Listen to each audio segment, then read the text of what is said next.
quantum computer lab in Santa Barbara, California, that future is right around the corner. Together with Microsoft, we really want to make this a reality and enable these customers to build their ecosystems, create a quantum-ready workforce, and really bring quantum into the hands of people. What Microsoft found in its quantum lab before the shutdown raises questions nobody has been able to fully answer.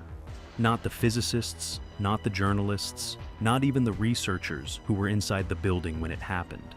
They had spent 2 decades and billions of dollars hunting something most scientists thought couldn't exist. The Microsoft Quantum Program is a global scale program focused on enabling commercial scale quantum computation. They published the discovery in the world's most prestigious journal. Then, almost overnight, the papers were retracted, the labs went dark, and the team vanished without a public explanation. Something was found, or something wasn't. And Microsoft has never told us which. The ghost. Microsoft didn't just lose a bet. They didn't run out of money, get out-competed, or pivot to something shinier. What happened inside their quantum research operation is something the physics world is still arguing about in journal comment sections, in conference hallways, in emails that never get shared publicly.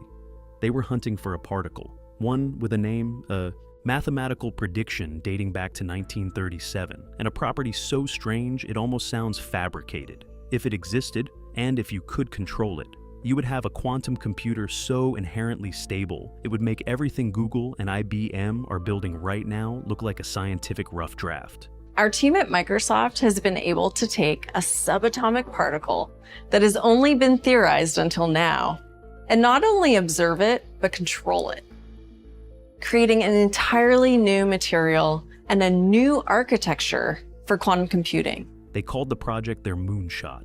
Internally, engineers had another name for it, the ghost, because for years, through hundreds of millions in spending, through labs running instruments sensitive enough to detect a single electron, through a team that included some of the most decorated researchers on the planet, they could not prove it was real.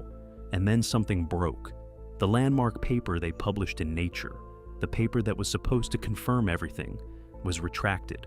The lead researcher stepped down. The labs went quiet. Equipment was crated and moved.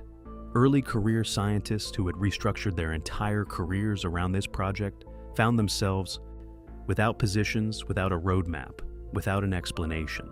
Here is the part that makes this complicated. Microsoft says they have fixed it. In early 2025, they announced a new chip and claimed the ghost is finally real. But independent physicists still haven't verified it. And we have been exactly here before. That is what this video is about. The quantum race. Here is the thing about your laptop. It is unbelievably good at what it does. Billions of calculations per second, running on switches that are either on or off, 1 or 0. The entire internet, every app, every AI chatbot you've ever used, all of it is 1s and 0s, flipped billions of times a second. Elegant, brutally fast. This is not a work of science, it's a work of science and art. But some problems don't yield to brute force switching, no matter how fast you go. Simulating how a single protein folds, which is how you design drugs for Alzheimer's, for cancer, for diseases we haven't named yet, requires modeling the quantum behavior of every electron in every atom of that molecule simultaneously. A classical supercomputer attempting that calculation would need longer than the age of the universe. This isn't a speed problem, it's a structural one. The architecture itself is wrong for the task. Quantum computers run on a completely different logic. Instead of bits, the on-off switches, they use qubits. And qubits can hold 0 and 1 simultaneously, in a superposition of both states until you measure them, and the wave function collapses. Chain several together through a property called entanglement, and the processing power doesn't double. It explodes. 50 stable qubits can tackle problems no supercomputer can touch. 300 could process more simultaneous states than there are atoms in the observable universe. Think of it this way. A classical computer tries every door in a building one at a time. A quantum computer, in theory, tries all of them at once. That's why governments are pouring money into this. That's why the race exists. Whoever gets there first holds a key that unlocks everything. Drug design, materials science, financial modeling. And yes, the ability to crack the encryption protecting every military network, every financial system, and every state secret on Earth. Microsoft looked at what Google and IBM were building, superconducting qubits, fragile, error-prone, burning most of their resources just fighting their own instability, and decided those approaches were hitting a wall. They made a different call entirely, a bigger call, a riskier call, one that would either make them untouchable or cost them everything. The bet. In 1937, an Italian physicist named Ettore Majorana published a paper predicting a particle that is its own antiparticle. That's not a typo. It annihilates itself. It exists in a quantum middle ground between matter and antimatter that has no real-world parallel. Most physicists filed it as a beautiful curiosity, interesting on paper, undetectable in practice. Majorana himself vanished from a boat in the Mediterranean the following year, never found. Some days physics feels genuinely cursed. Decades later, theorists figured out something that changed everything. If you could coax these Majorana fermions into existence at the tips of specially engineered nanowires, structures just a few atoms wide, they would store quantum information in a way that is almost immune to interference. Here's why that matters. Every other qubit design on Earth is catastrophically fragile. A stray photon, a tiny vibration, the thermal noise from atoms in a nearby wall. Any of it can destroy the quantum state in milliseconds. That collapse is called decoherence. It is the central nightmare of quantum computing, and every team in the field is fighting it constantly. Most quantum computers right now spend the majority of their computational power just fighting themselves. They need dozens, sometimes hundreds worries of physical qubits to protect a single reliable logical qubit. It is like needing 100 people just to keep one person standing upright in a windstorm. Majorana-based topological qubits would sidestep this entirely. The quantum information wouldn't live in a single fragile particle state. It would be encoded in the braiding pattern of two Majorana fermions, a topological property, protected by geometry itself. Think of a knot tied into a rope. You can shake the rope, drag it across the floor, dunk it in water. The knot doesn't change. That's topological protection. That's what Microsoft was chasing. If they could build a working topological qubit, they wouldn't just be competitive. They'd be in a completely different category, untouchable. Google and IBM would be running to catch up for years. But here's the problem. The Majorana fermion had never been directly observed in a lab. To build this machine, Microsoft first had to find the ghost, and the team they assembled to do it was, by any measure, extraordinary. The paper Microsoft didn't half-step this. They recruited Leo Couwenhoven, one of the most respected condensed matter physicists alive, out of Delft University of Technology in the Netherlands. They built custom nanowire fabrication facilities capable of engineering structures just atoms wide. They funded labs on 3 continents, hired Nobel-adjacent researchers, and operated with the kind of internal secrecy you usually see at defense contractors, not tech companies. For years, silence. No leaks, no public updates. Then, in 2018, Couwenhoven's team published in Nature. The paper reported a specific electrical signature in their nanowires, a quantized conductance plateau, that many physicists considered the definitive marker for Majorana fermions. The measurement matched the theoretical prediction almost exactly. The scientific community erupted. Headlines called it a breakthrough. Microsoft had found the ghost. The timeline for topological quantum computing compressed overnight. Suddenly, it wasn't a decade away. It was maybe 5 years. Funding surged. The team expanded. Everything seemed to click into place at once. Couwenhoven, by accounts from people who were there, believed it. He had staked years of his scientific reputation on this line of research. The data on that screen in Delft was, as far as he could tell in that moment, exactly what it was supposed to be. He was wrong, and the people who suspected that were already talking. This is the moment, right here, right before everything begins to fracture, where you want to be paying attention. Subscribe now if you're not already, because what happens next is the part the industry doesn't want discussed. The retraction. Other research groups around the world started trying to replicate the results. They couldn't. Quietly at first, then louder, independent physicists began flagging anomalies in the data. The conductance measurements looked off. The signature Microsoft claimed as Majorana could, some argued, be explained by something far more mundane: disorder effects in the nanowires, or a phenomenon called Andreev-bound states that can mimic Majorana signals without any exotic particle present at all.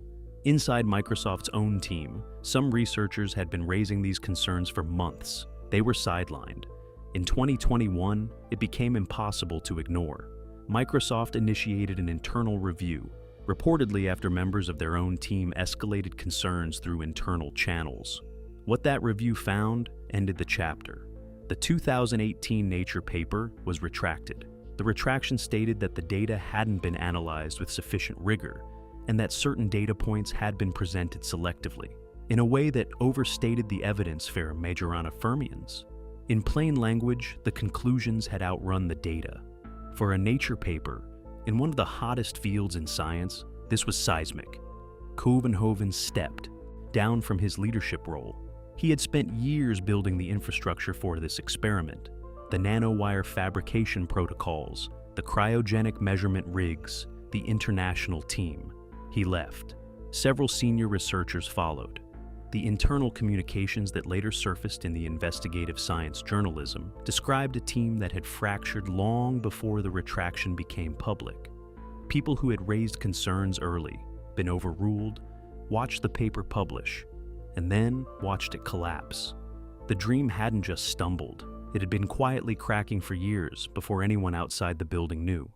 The shutdown. Microsoft didn't announce what happened next. There was no press release, no formal acknowledgement. What followed the retraction was a methodical, quiet dismantling. Key experimental operations at certain laboratory sites were scaled back dramatically. Equipment was mothballed. Research contracts were not renewed. The quantum division was never formally dissolved. Microsoft kept its public commitment to topological quantum computing on record, in statements, on the website. But the reality inside the facilities was something different. Dr. Anil Kapoor, a former postdoctoral researcher who worked on nanowire fabrication at one of the affiliated labs, a specialist in cryogenic measurement systems who had relocated from a position in Munich specifically to join the project, described the atmosphere in stark terms. One month we were being told we were building the future of computing. The next month we were packing instruments into crates. There was no formal announcement, no farewell. The funding just stopped. The human wreckage was real and largely invisible to the outside world. A postdoc who had turned down a position at a top European university to stay on the project. A PhD student 3 years into a dissertation structured entirely around Majorana physics, suddenly defending to a committee asking questions the field could no longer answer. An engineer who had spent 4 years learning to operate an electron beam lithography system, a machine most institutions don't even own, and now had a highly specialized skill set for work that was no longer happening. For many of them, this wasn't a career setback. It was the end of a trajectory they had been building since graduate school. Some of the most sensitive equipment, dilution refrigerators capable of cooling matter to a fraction of a degree above absolute zero, cryogenic systems that take weeks to configure and calibrate, was transferred to other Microsoft facilities or placed in storage. Research representing nearly 2 decades of continuous scientific effort was, for all practical purposes, paused. What the shutdown revealed wasn't just a failed experiment. It was a question about how ambition and pressure inside a corporate science operation can quietly reshape what data is allowed to mean. The pressure.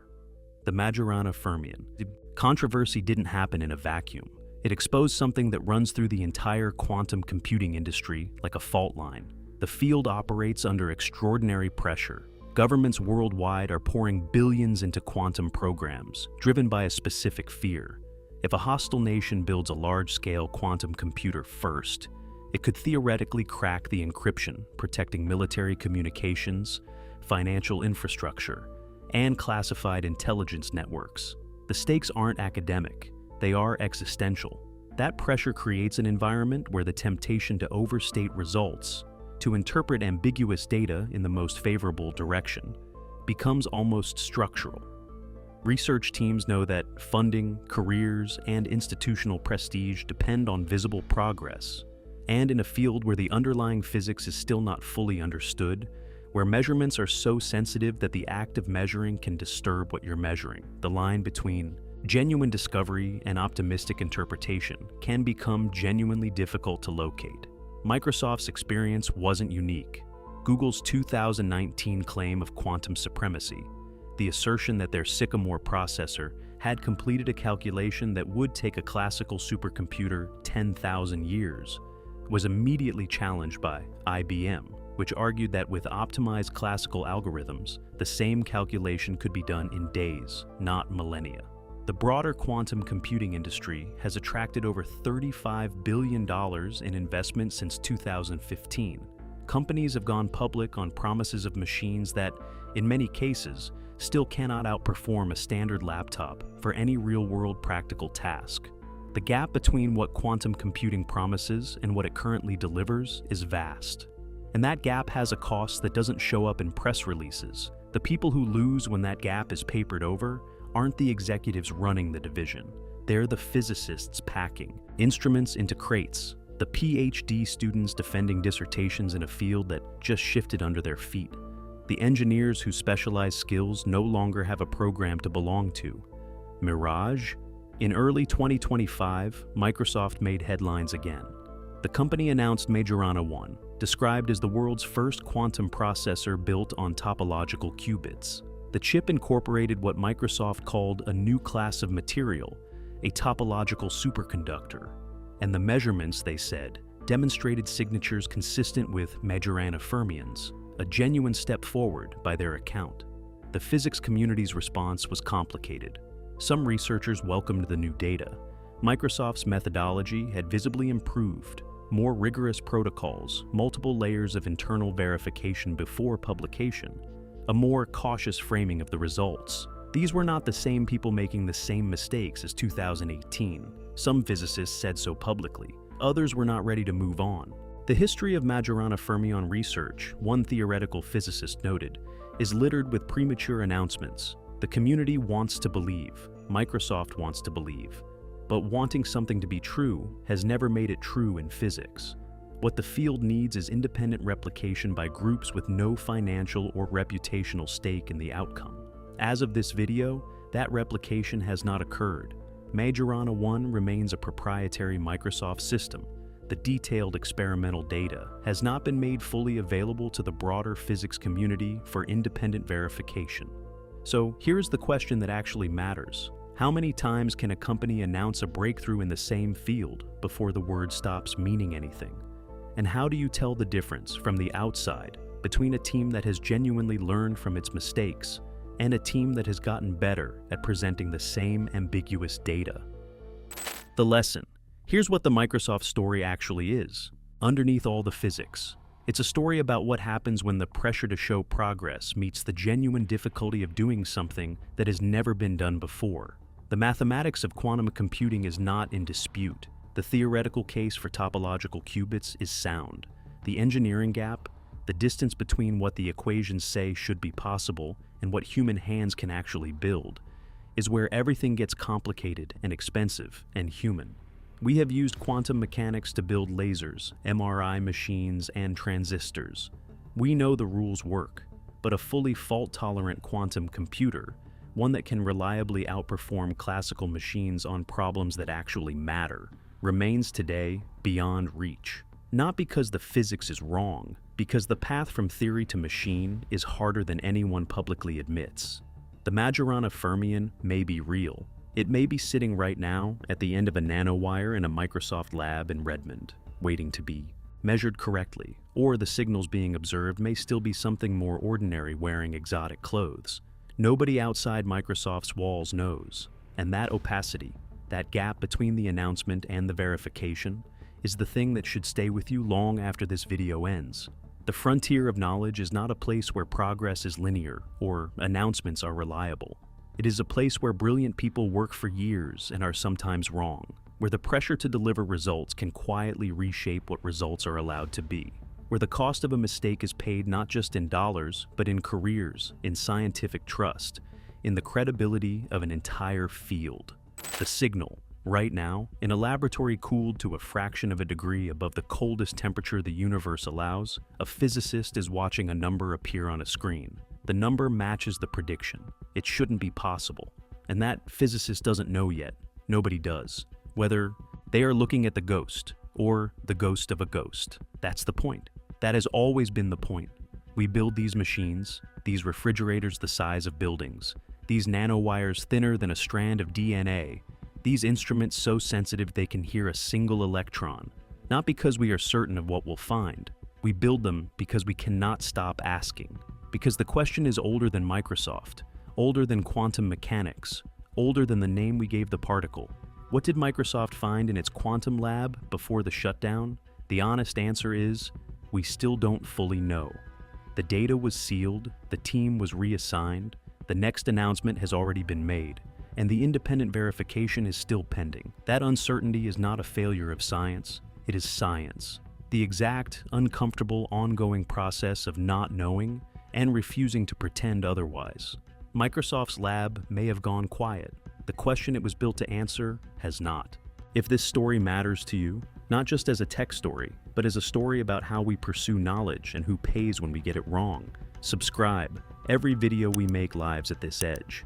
And here's the comment I want to leave you with, because I think it genuinely divides people. If Microsoft's Majorana 1 data turns out to be real and independently verified, does that retroactively justify 2 decades of overpromising? Or does a correct result arrived at through a broken process mean the process is still broken? Leave your answer below. I'll be reading everyone. The universe doesn't care which side you're on, but I do.